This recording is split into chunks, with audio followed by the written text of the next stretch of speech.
You won't believe how one quiet dinner party became the biggest scandal in the luxurious world of New York's most elite. Picture this: a radiant pregnant wife, a stunning mistress brazenly wearing another woman's engagement ring, and a secret so jaw-dropping it could topple reputations overnight. But here's the real shocker: when the wife confronted her unfaithful husband and the daring mistress, she revealed she wasn't just a demure heiress. She actually owned the very company behind that sparkling diamond ring. Intrigued, strap in for a whirlwind of twists, betrayal, and unbelievable secrets that prove once and for all, real life is stranger than fiction. Vivian Cross had grown up with wealth beyond imagination. Born into a sprawling business empire, carefully curated by her grandfather, Edgar Wentworth, she had never wanted for anything. Her childhood home was a historic Manhattan brownstone, perched on the Upper East Side overlooking Central Park. Growing up in that environment taught Vivian to keep her composure no matter what the world threw at her. It wasn't a haughty behavior, it was survival. In a city where every flash of a camera could ruin reputations and whispered rumors had the power to shake corporate boards, wearing a confident mask became second nature. Vivian's engagement to Ethan Cross, a rising star in the financial world, seemed to solidify her place in New York's highest circles. People once gossiped that Ethan was only after her fortune, but over time, he'd proven to be intelligent, charming, and apparently devoted. He brought in big-name clients for private equity groups like Bain & Company and Morgan Family Office. With those credentials, naysayers appeared silenced. Vivian, convinced love had triumphed over cynicism, followed her heart. Their wedding became a social media sensation. The Cross-Wentworth union was akin to American royalty. The towering arrangements of white roses and hydrangeas at St. Patrick's Cathedral, the 400-person guest list of prominent business magnates, real estate moguls, and philanthropic figures, plus the $2.5 million spent on the after-party, ensured their nuptials remained a headline for weeks. But for Vivian, the real treasure wasn't the lavish ceremony or the press coverage. It was the ring Ethan gave her, a stunning, cushion-cut diamond set in a platinum band. The ring gleamed with a brilliance that rivaled the entire Manhattan skyline at dusk. There was an added personal twist. It came from Crown Scepter, an iconic luxury jewelry brand. While the world believed Vivian had always been just a daughter of old money, she actually owned a controlling stake in Crown Scepter. This was a secret known only to her closest confidants. The majority shares were quietly transferred to her when she turned 21, courtesy of her grandfather's trust. Even Ethan had never discovered that singular truth, believing that Vivian's main business interest was an old family estate company called Wentworth Holdings. 3 years into their marriage, Vivian's life took a turn for the better, or so she believed when she found out she was pregnant. She and Ethan had talked about a family and raising children surrounded by the best the city could offer. As her belly grew, she envisioned simpler days, family walks in Central Park, teaching their son or daughter the value of philanthropy, and cozy evenings reading bedtime stories. However small, cracks had begun to appear in their carefully curated world. Ethan was often away on emergency business trips. Late-night calls ended abruptly whenever Vivian entered the room. The smell of unfamiliar perfume lingered on his tailored suits. Even his once playful eyes now avoided her gaze during breakfast. She tried to chalk it all up to corporate stress or the demands of high-stakes deals. But a voice in the back of her mind, one she couldn't quite silence, told her something was amiss. The first tangible sign came during a quiet Sunday morning. Vivian had been organizing Ethan's shirts when she spotted a receipt for a sizable Crown Scepter purchase. While it wouldn't be unusual for a wealthy man like Ethan to buy his pregnant wife a surprise gift, the receipt's date triggered alarm bells. The timing was off. Ethan had claimed to be in London for a private equity conference on that day, yet the receipt was from a Midtown Manhattan branch. Moreover, she recognized the collection code. That particular design belonged to a brand new line that had garnered serious media buzz. It was not something a reserved financier like Ethan would pick, unless someone else influenced him. Vivian tried to brush aside her worries, but her heartbreak was creeping ever closer.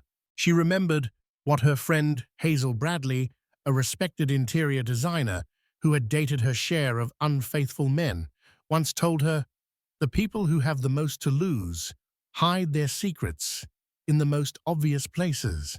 And that was precisely what Vivian suspected Ethan was leaving crumbs of evidence unthinking or uncaring if he got caught. She told herself she would find out the truth soon enough. What she never imagined was just how brazen that truth would be.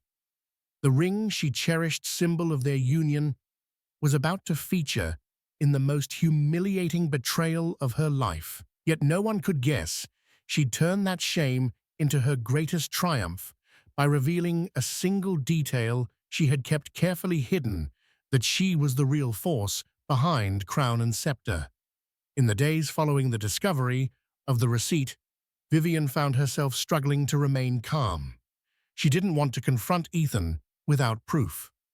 Her pride, so carefully nurtured, rebelled against the idea of appearing paranoid. But the seeds of suspicion had been planted.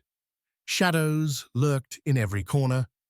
As a woman accustomed to handling crises, be it managing unexpected dips in her stock portfolio or dealing with cunning power players at black-tie fundraisers, Vivian didn't break down in tears or let her emotions spill. Instead, she reached out to a private investigator, discreetly recommended by her father's longtime attorney. His name was Leo McAllister, a man known for operating in absolute secrecy. His clientele included Hollywood actors, European royalty, and philanthropic giants who needed thorough fact-finding. If something was going on with Ethan, Leo would find out. During their first phone call, Leo was polite yet direct. "I don't take kindly to intruding on personal relationships," he told Vivian. "But your father's attorney assures me you have good cause to suspect you're being misled." Despite the tension swirling in her mind, Vivian managed to speak with her usual poise. "I want the truth, whatever it is," she said softly. "It's not about revenge. I just need answers." Over the following week, Leo got to work. Vivian's schedule was a flurry of charitable luncheons, philanthropic events, and board meetings at Wentworth Holdings. All the while, she discreetly checked her phone for messages from him. Late one Friday afternoon, as she was walking out of the Crown Scepter workshop in the Diamond District, where she quietly oversaw product development behind the scenes, she got the first real update. A simple text from Leo read, "We need to talk." Tonight, Vivian's heart hammered. Something had been found. They agreed to meet at a subdued jazz lounge near Times Square, far from the usual spots on the Upper East Side where prying eyes might recognize her. She slipped into one of the private booths, the sounds of a saxophone drifting through the smoky air, and waited. Leo arrived precisely on time, a slim man wearing a tailored grey suit that spoke of quiet affluence rather than ostentation. He sat across from her, ordered a sparkling water, and then leaned in. "I have photos," he said. "Your husband, a younger woman. They're meeting at the Royce Hotel on 57th. Vivian's breath caught in her throat. The Royce was a place known for high-profile events and for its discreet staff. She braced herself, as Leo slid a sealed envelope across the table. She didn't open it right away, unwilling to face the images in a public setting. Instead, her eyes glistened with tears she refused to shed. "How long has it been going on?" she asked. "Hard to say. My guess is a couple of months at least. They meet once a week, maybe more. From my observations, she's fairly open about being close to him." "Does he give her gifts?" Leo nodded.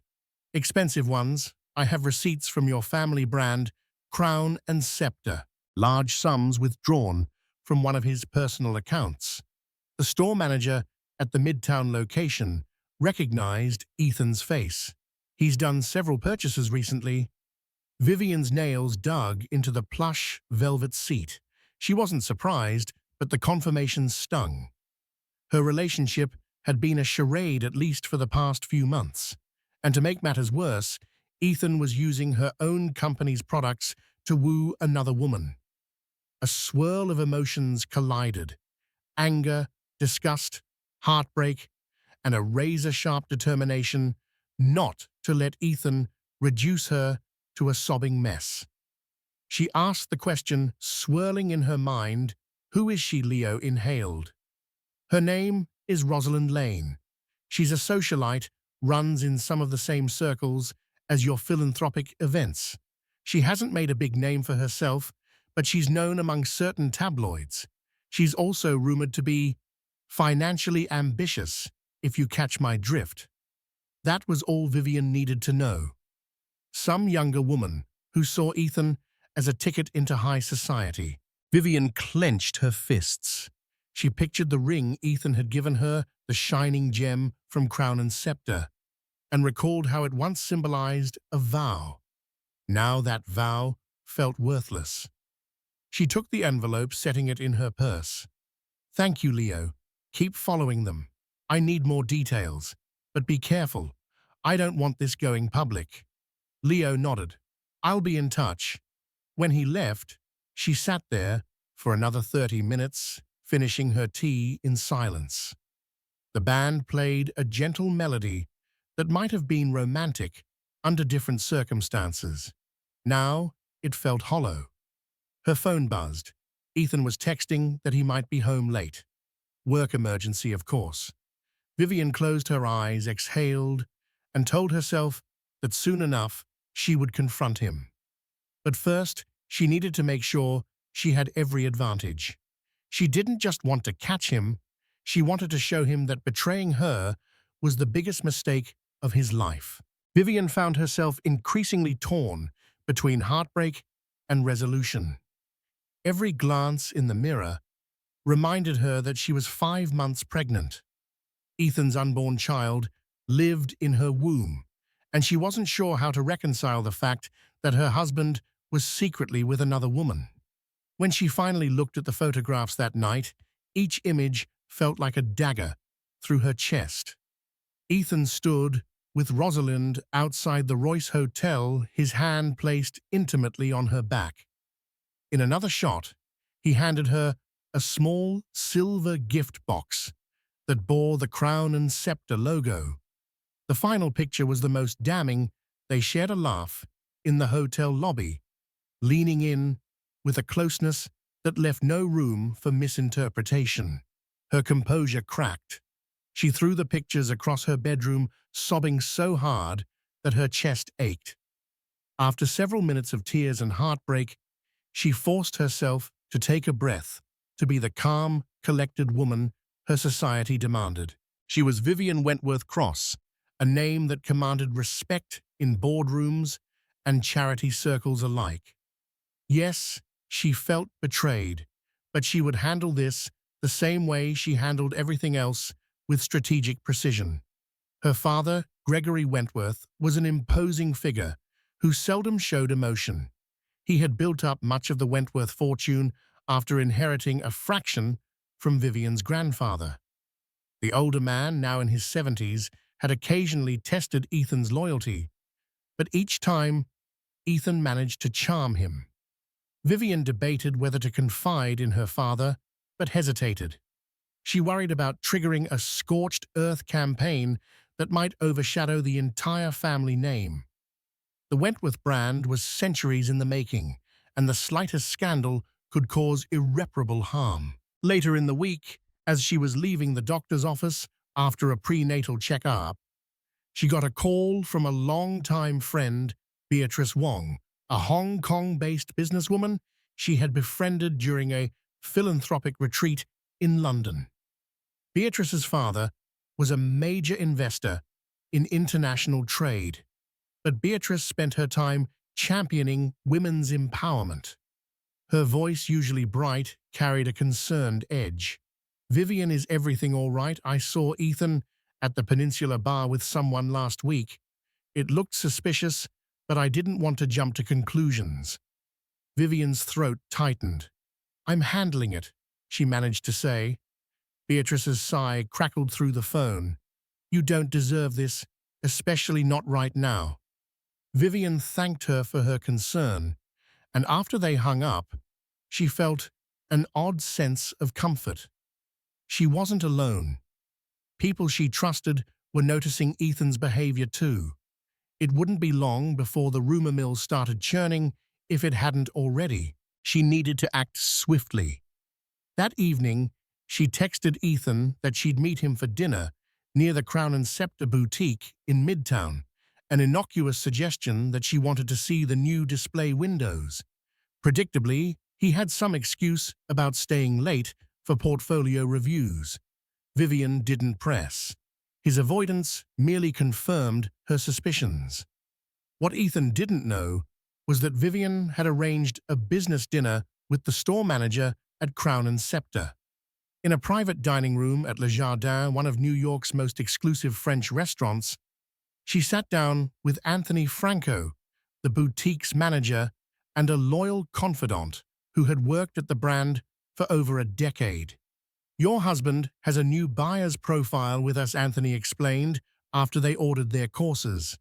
He flipped through a binder that documented the store's top clients, a courtesy he extended only because Vivian was unbeknownst to most the majority owner. "He's been purchasing items from the Celestial Aurora collection, our latest line featuring rare pink diamonds and signature filigree. Gorgeous pieces, but pricey." Vivian nodded grimly. "I want the specifics, dates, amounts, which designs." He handed over a neatly typed list.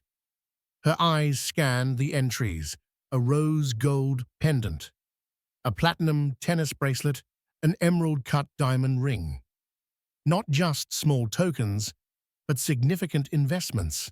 This wasn't a fling. Ethan was lavishing thousands, if not millions, on Rosalind. Anthony leaned in concern, etched on his face. "Vivian, if you need any changes to store policy or transaction flags, let me know. We value privacy, but we can also discreetly manage certain clients if needed." The kindness in his voice made her realize how lucky she was to have loyal allies. She placed her hand on her abdomen, feeling the faint stir of the baby. It was a reminder that she had so much more at stake than just her pride. She forced a smile, determined to exude the same confidence that had made her a force in high society. "Thank you, Anthony. For now, keep these transactions quiet. I'm handling this personally." That night, as she drifted to sleep, the plan began forming in her mind. Ethan was playing a dangerous game, flaunting his secret affair in circles close to hers. Sooner or later, their paths would cross, and when they did, Vivian would hold the winning card, the power to show him that the ring on Rosalind's finger not only belonged to Vivian first, but came from the very jewelry house she owned.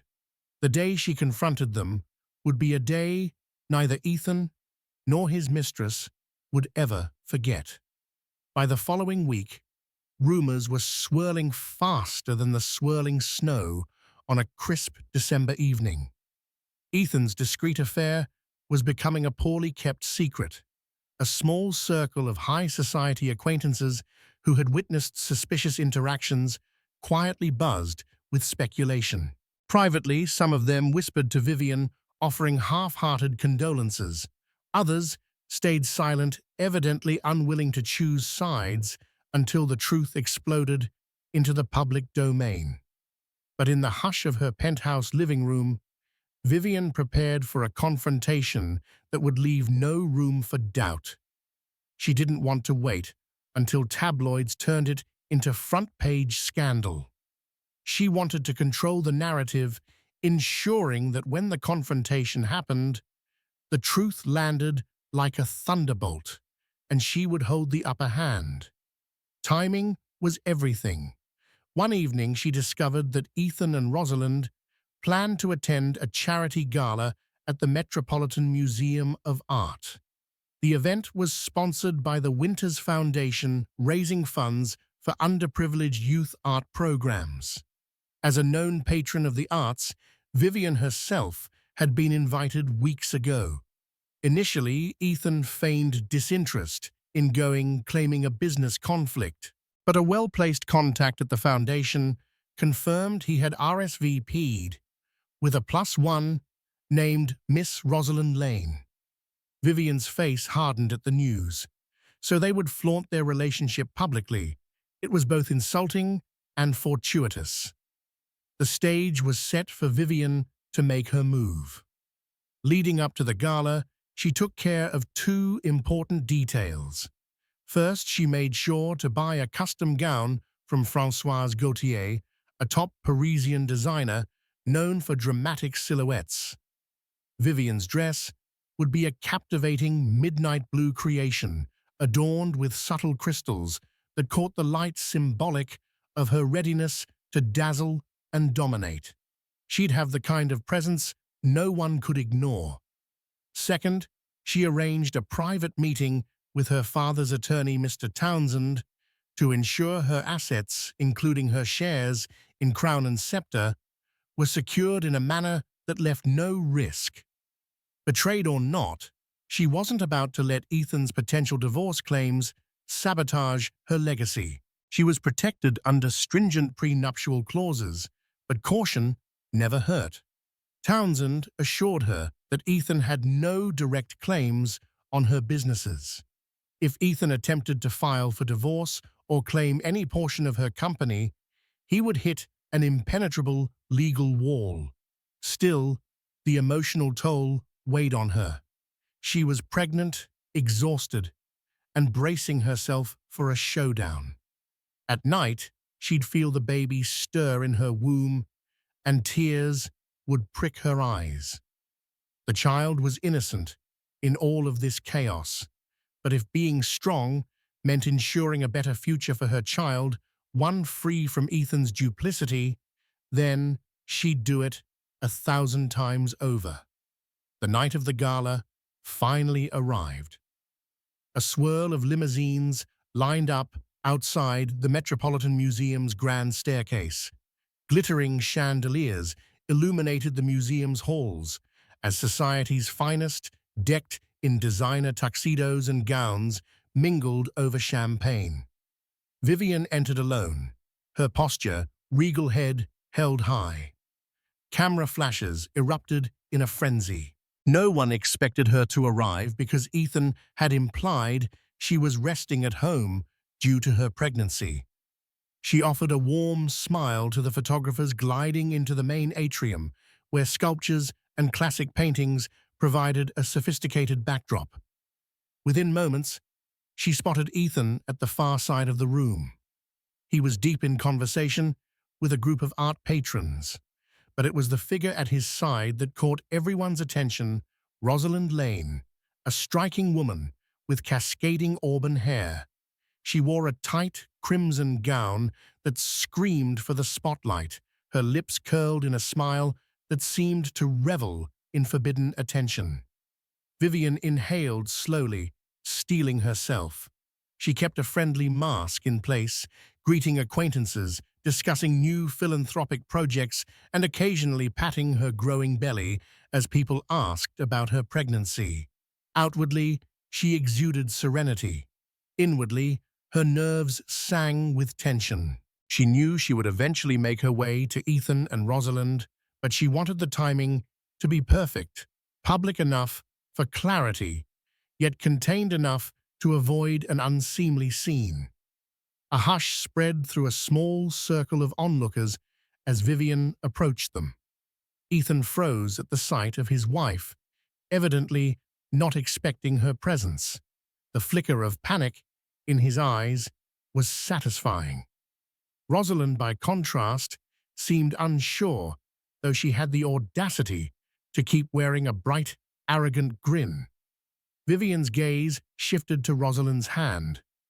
On her ring finger sparkled a diamond that glowed under the chandelier light, a design she recognized from the Crown Scepter Celestial Aurora collection. It was reminiscent of Vivian's own engagement ring, though with a slightly different cut. They exchanged polite greetings, but the tension was thick enough to cut with a knife. Vivian forced an elegant smile.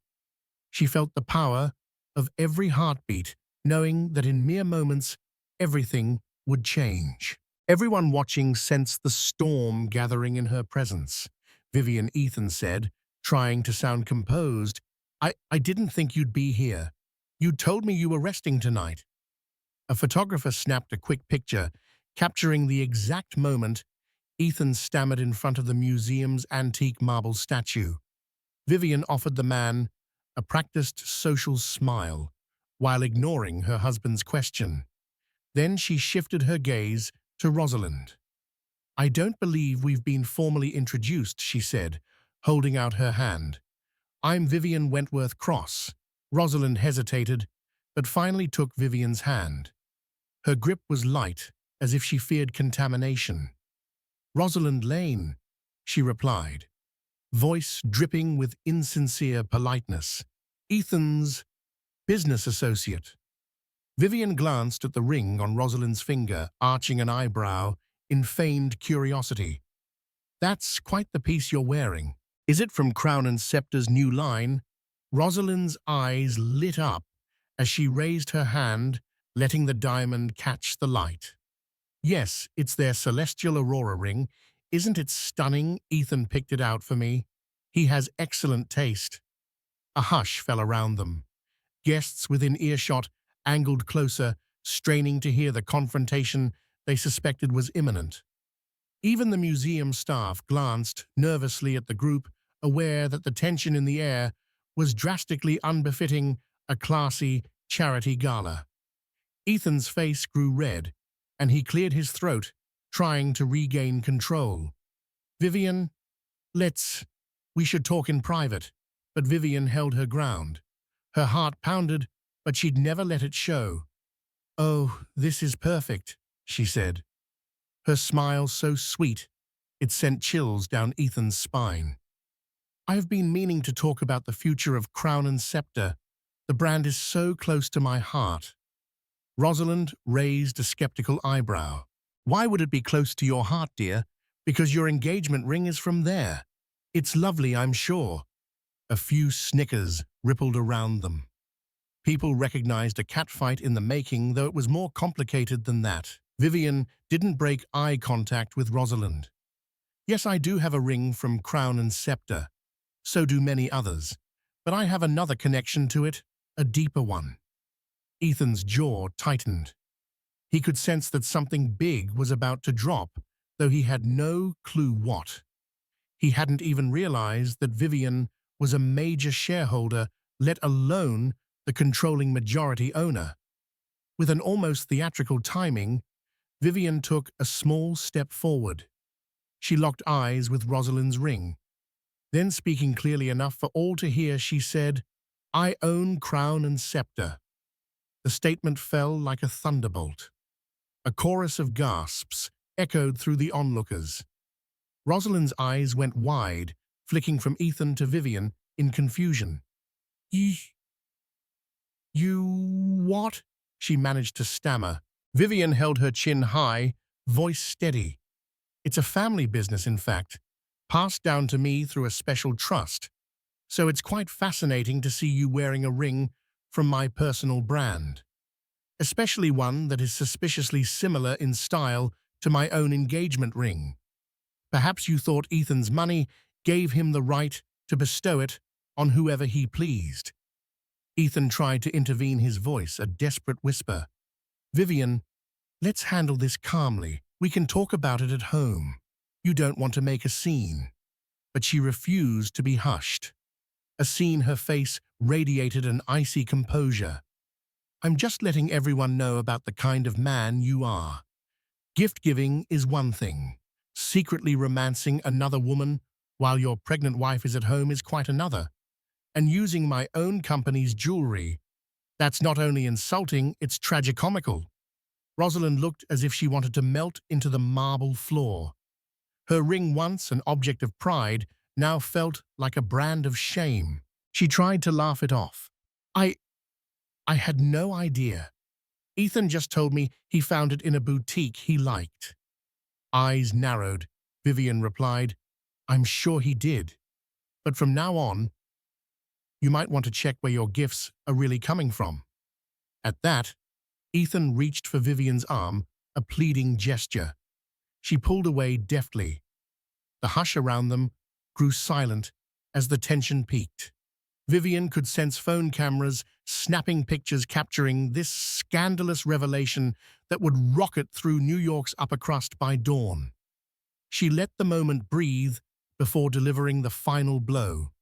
As for you, Ethan, you're welcome to continue your business here tonight. I, however, have no further interest in your company. She paused, a glint of sadness and triumph mingling in her eyes. And for the record, if you plan to buy any more gifts for Miss Lane, you should know that my name is on every piece of official Crown Scepter paperwork. If there's anything worse than betraying your wife, it's betraying one who already holds all the cards. With that, Vivian turned on her heel and strode away. She heard the murmurs, the gasps, and even the faint sound of Rosalind calling Ethan's name, demanding an explanation. But it didn't matter. Her statement was made. She had publicly exposed the affair. Now she had to deal with the aftermath and decide what to do next with her failing marriage. The Met Gala fiasco tore through New York's social scene like wildfire. By the next morning, tabloids ran headlines screaming, "Pregnant Wentworth, heiress owns ring, company husband's mistress, caught wearing their jewels." Business columns weighed in on the surprising revelation that Vivian Wentworth Cross was the previously unknown majority shareholder of Crown Scepter. Blogs debated how Ethan could have failed to know his wife's deeper involvement with the brand. Vivian woke to a deluge of calls, texts, and social media notifications. Some messages were supportive, praising her for standing up for herself. Others were from gossip mongers, fishing for more scandalous details. She kept her phone on silent, ignoring everything except calls from her immediate allies and essential business partners. Tension lingered in the penthouse as she waited for Ethan. He hadn't come home after the gala, no surprise there. She wondered if he'd spent the night explaining himself to Rosalind or seeking refuge at a friend's loft. She half expected to feel heartbreak or regret, but instead she felt an odd sense of relief. The secret was out. The facades had crumbled. Late in the afternoon, Ethan finally arrived, looking as though he'd aged 10 years overnight. His normally impeccable suit was wrinkled, his tie loose, and dark circles rimmed his eyes. The moment he stepped into the living room, Vivian felt her pulse quicken. She was both furious and strangely serene. No tears, no dramatic meltdown. She was past that stage. "Vivian," he began, his voice hoarse. "I'm sorry. I know I messed up. Let me explain." She lifted a hand, cutting him off. "There's nothing to explain, Ethan. I have photographic proof, eyewitness accounts, and you practically announced it at a public gala. You were with Rosalind." She struggled to keep her voice even, not wanting to betray how deeply he'd wounded her. He ran a hand through his hair. "I was stupid. It happened and I lost control. It never meant anything, I swear. She was a distraction, a fling. I never wanted to hurt you." Vivian swallowed, her voice cold. "But you did. And it's not just me. It's our child you disregarded." Ethan glanced at her swollen belly, genuine remorse flickering in his expression. "I understand if you want me out. I'll do whatever it takes to make this right." She laughed, a hollow sound. "How? You can't erase what's been done. The trust is broken. I never thought I'd turn into a cliché, the pregnant wife with a cheating husband. But thanks to you, that's exactly what I am." He sank onto the nearest chair, his head in his hands. For a moment, neither of them spoke. Outside, the winter sun was setting, bathing the apartment in a muted orange light that felt more melancholic than beautiful. Then, with a heaviness in his tone, Ethan said, "I know there's no easy fix, but I want you to know I didn't mean for it to get so out of hand. If you decide to leave me, I won't fight you. You'll have everything you need." Vivian let out a bitter sigh. "I already have everything I need, Ethan. That's the part you failed to understand. You were so busy proving your worth on Wall Street that you forgot who your wife is." She paused, steadying herself. Her heart pounded with a swirl of emotions, anger, sadness, and an icy determination. "I'm leaving for the Wentworth estate in the Hamptons for a while to focus on my pregnancy. You can stay here or check into a hotel. Frankly, I don't care. But you and I, whatever we had, it's over." He nodded, eyes downcast. "I'll sign whatever divorce papers you want. Please, Vivian, just please know I'm sorry." She closed her eyes, forcing herself not to cry. She didn't want to hear apologies. Not now. Maybe in time she could find forgiveness. But betrayal like this demanded space to breathe. And she had a child to protect, physically and emotionally. Without another word, she stood and walked toward the bedroom. She grabbed an already packed suitcase. She had prepared it that morning, anticipating his arrival. Then she left the penthouse, glancing one last time at Ethan, who sat there broken. In another life, she might have felt pity. Now she felt only the beginnings of her own freedom.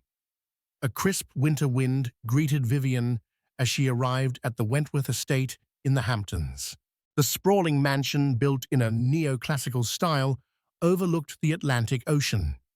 Waves crashed against the private stretch of beach, providing a soothing soundtrack that helped calm her raw emotions. She felt a pang of nostalgia stepping into the marbled foyer. She had spent parts of her childhood here, listening to her grandfather's stories of old Manhattan and watching her father host glitzy summer parties. Now, the estate offered her sanctuary in a time of crisis. She made arrangements to stay indefinitely, sending the staff into a gentle flurry of activities, warming the rooms, preparing healthy meals suited to a pregnant woman, and ensuring every comfort was provided. Rather than seclude herself in her old bedroom, she chose the corner suite facing the ocean, wanting the sea's constant presence to remind her that life moved on, no matter how tumultuous the storms. Her first few days were spent in relative solitude. She informed close friends and family that she needed time alone.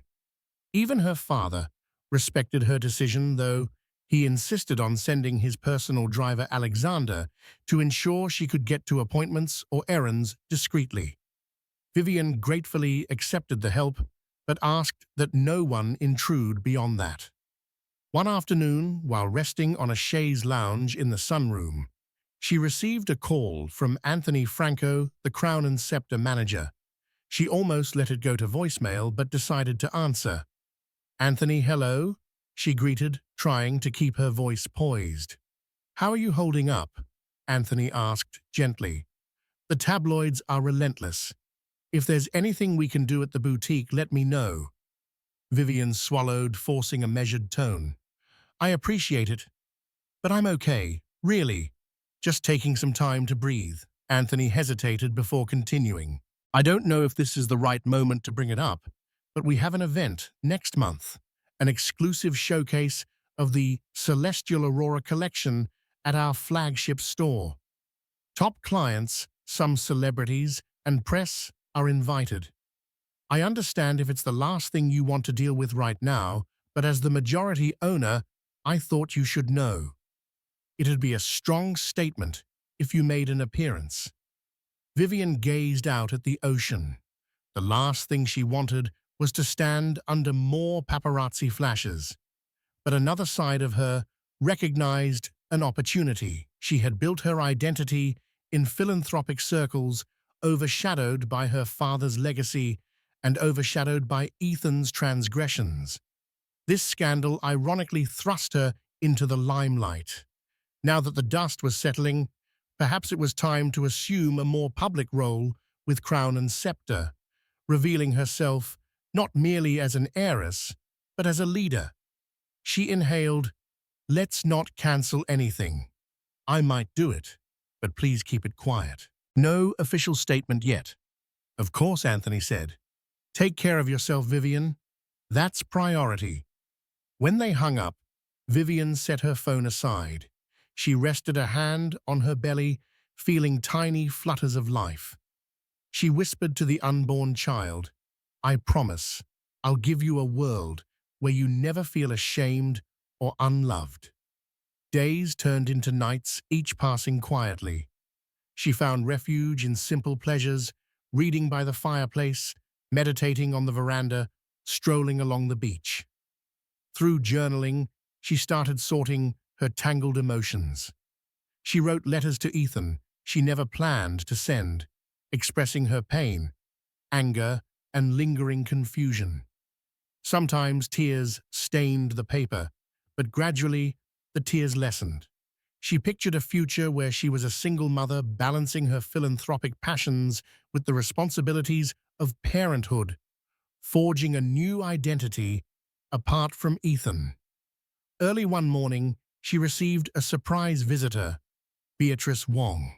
She arrived unannounced, escorted by Alexander from the local airstrip. Beatrice swept into the sunroom with her characteristic warmth, carrying a bouquet of lilies.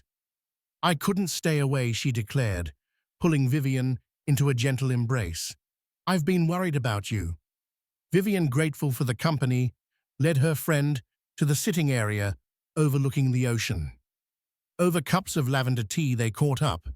Beatrice, with her worldly business sense, offered perspective. Look at it this way, Vivian.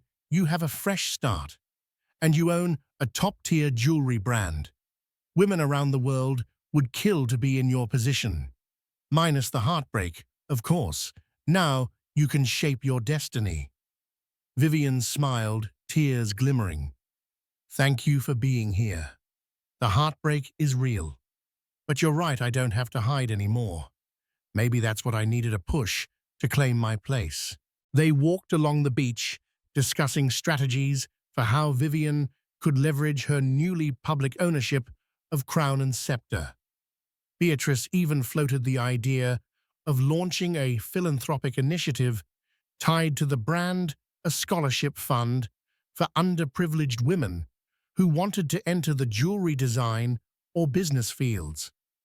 Turn your pain into purpose, Beatrice said. You'll benefit, and so will countless others. That night, with the ocean's lullaby in her ears, Vivian realized that the pieces of her old life would never fit back together the way they did before. But in the wreckage of her marriage lay the seeds of a new beginning. She might be pregnant and betrayed, but she was also strong, wealthy, and determined. She had the power to rewrite her own story, and that was precisely what she planned to do. A month later, a sleek black limousine pulled up outside Crown Scepter's flagship boutique in Midtown Manhattan. The sidewalks buzzed with excitement. Reporters, paparazzi, and curious onlookers crowded behind Velvet Rope's cameras, poised to capture the evening's show. After rumors circulated that the once elusive Vivian Wentworth Cross would publicly appear, the event turned into a media spectacle. The boutique itself was breathtaking, with a modern glass facade illuminated by chandeliers that refracted dazzling prisms of light onto the sidewalk. Inside, the Celestial Aurora collection took center stage, displayed on custom stands shaped like swirling galaxies. It was a bold, artistic tribute to the brand's heritage and innovation. As Vivian stepped out of the limousine in a fitted emerald gown, reporters clamored for a glimpse. She felt a flutter of nerves. This was her first major public appearance after the scandal. But she harnessed the same poised confidence she'd relied upon at countless charity galas, only now she was stepping forward not just as an heiress or socialite, but as a formidable businesswoman. Anthony Franco greeted her at the entrance, looking dapper in a tailored suit. "Welcome, madam," he said with a respectful bow. "The press is expecting a short statement from you before you tour the displays." Vivian gave a gracious nod, then faced the cluster of microphones and flashbulbs. Questions flew at her from every direction. "Mrs. Cross, are you divorcing Ethan Cross? How are you dealing with the betrayal? Is it true you've always owned Crown Scepter?" She lifted a hand, quieting the cacophony. "Good evening. I'm honored to be here tonight to celebrate our new Celestial Aurora collection. Crown Scepter has a proud legacy of craftsmanship, and I'm thrilled to publicly confirm my role as majority owner. Regarding my personal life, I ask for privacy as I navigate these changes. My focus tonight, and moving forward, is on the artistry and the future of Crown and Scepter. Thank you." With that concise statement, she gracefully moved inside, not allowing further prying. Applause broke out from attendees, a show of support that buoyed her spirits. She was quickly surrounded by well-wishers from famous actresses looking to loan pieces for upcoming award shows to business journalists seeking interviews. Maintaining a warm demeanor, she spoke about the design inspirations, the ethical sourcing of diamonds, and new philanthropic initiatives she planned to implement. Near the back of the boutique, a roped-off VIP area offered champagne and hors d'oeuvres. That's where she found Beatrice, who winked playfully at her. "You look like a goddess up there." Vivian laughed softly. "I'm faking confidence at least half the time, but it's working." Beatrice handed her a flute of non-alcoholic sparkling juice. "Not faking, just harnessing what you've always had." Guests meandered through the showcases. Among them, Vivian recognized Hazel Bradley, her friend from interior design circles, who offered a supportive hug. "Proud of you, girl," Hazel whispered. All the while, cameras flashed.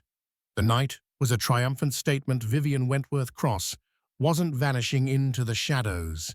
She was taking ownership, literally, of her future. But a quiet ripple went through the crowd as a new figure entered the store. Heads turned whispering. Vivian felt a momentary jolt of nerves. It was Ethan. He looked haggard, guilt written across his face. She noticed how people stepped aside, giving him space, unsure if they were about to witness another public altercation. He approached Vivian, cautiously ignoring the curious stares. "I had to come," he said softly. "I wanted to support you." She kept her chin raised. "I didn't realize you'd be here. I'm not sure this is the place for personal conversations." He nodded, eyes full of contrition. "I know. I just wanted to say that I'm proud of you, your success, the brand. You deserve it all." A swirl of photographers tried to angle for a shot, but Vivian put up a hand, signaling them to back off. She and Ethan moved to a quiet corner by a display of vintage-inspired necklaces. Despite her lingering anger, she felt a twinge of compassion. The father of her unborn child stood before her, a broken man. "I'm not here to beg," he said, voice trembling. I just wanted to be here for your big night. I know I lost your trust, but you're carrying our child, and I want to do right by you, both of you." She studied his face, searching for signs of sincerity. "I'm not ready to forgive you, Ethan. Maybe I never will. But I appreciate your honesty." A lump rose in her throat. She cleared it quickly. "If you truly want to support me, please respect my boundaries. I won't let you tarnish this evening." He nodded, stepping back to blend in with the crowd, respectfully keeping a distance. A few guests stared awkwardly, but Vivian shrugged it off. She had bigger things to focus on tonight, like forging an image of empowerment and resilience that overshadowed any drama. For the rest of the showcase, she glided among VIPs, graciously discussing the brand signing deals and establishing valuable connections. The entire time, she felt an undercurrent of exhilaration. She had emerged from a devastating betrayal with her dignity intact. This was her moment, one she'd never relinquish again. In the weeks following the Crown and Scepter showcase, Vivian's life took on an almost surreal quality. She received invitations to speak at women's leadership conferences, praising her bravery for leaving a high-profile philandering husband. The brand's sales soared. Some saw it as scandal-driven curiosity. Others admired Vivian's newfound public image as a strong, independent figure. Regardless, Crown and Scepter's profits climbed to record heights, validating her decision to step into the spotlight. She still resided at the Wentworth estate in the Hamptons, traveling to Manhattan only when necessary. On each visit, she consulted with Mr. Townsend about the divorce proceedings. Ethan had agreed to a peaceful settlement with no contesting the prenuptial agreement. Legally, it was simpler than anticipated, though emotionally, it remained a tangled knot. One brisk February morning, Vivian arranged a private gathering at the estate. She invited a small circle of friends, Beatrice Wong, Hazel Bradley, and a few others she trusted implicitly. She also included Anthony Franco, who represented Crown and Scepter. Over a lavish brunch, she shared her vision for the brand's philanthropic initiative. "I want to establish the Celestial Scholarship," she announced, referencing the name of their latest collection. "It will fund education for young women pursuing degrees in jewelry design, gemology, and business. I want it to be part of Crown and Scepter's legacy, my legacy." Her eyes glistened with passion, and the group responded with enthusiasm. Beatrice proposed an international component, suggesting a partnership with Hong Kong and European jewelers. Hazel offered design input for a potential charitable showroom in the boutique. Anthony pledged full support from the brand's executive team. This synergy, this sense of purpose, fueled Vivian's optimism. Where her marriage had fallen apart, new alliances were forming, built on mutual respect and shared goals. The heartbreak wasn't gone. She often woke up in tears, remembering better days, but she was determined to channel her pain into growth. Later, she walked with Beatrice along the estate's winding garden paths, the bare trees hinting at winter's fade. "I'm proud of you," Beatrice said, looping an arm through Vivian's. "This entire ordeal could have broken you. Instead, you're building something new." Vivian smiled, touching her belly. "I hope my child will see this and learn resilience. That's all I really want." Beatrice squeezed her arm. "They'll be proud to have you as a mother." That evening, as the sun dipped below the horizon, Vivian found herself on the private beach, the wind carrying the scent of salt and sea. She let the cold sand sink between her toes, protective of her baby bump beneath her wool coat. A movement in her peripheral vision startled her. She turned to see Ethan approaching cautiously, hands in his pockets. "How did you get in here?" she asked, tension creeping back. He raised a hand, a truce-like gesture. Alexander let me in. I asked him politely, I'm not here to upset you, I just wanted to see if you'd talk to me for a moment. Vivian took a measured breath. 5 minutes. He nodded.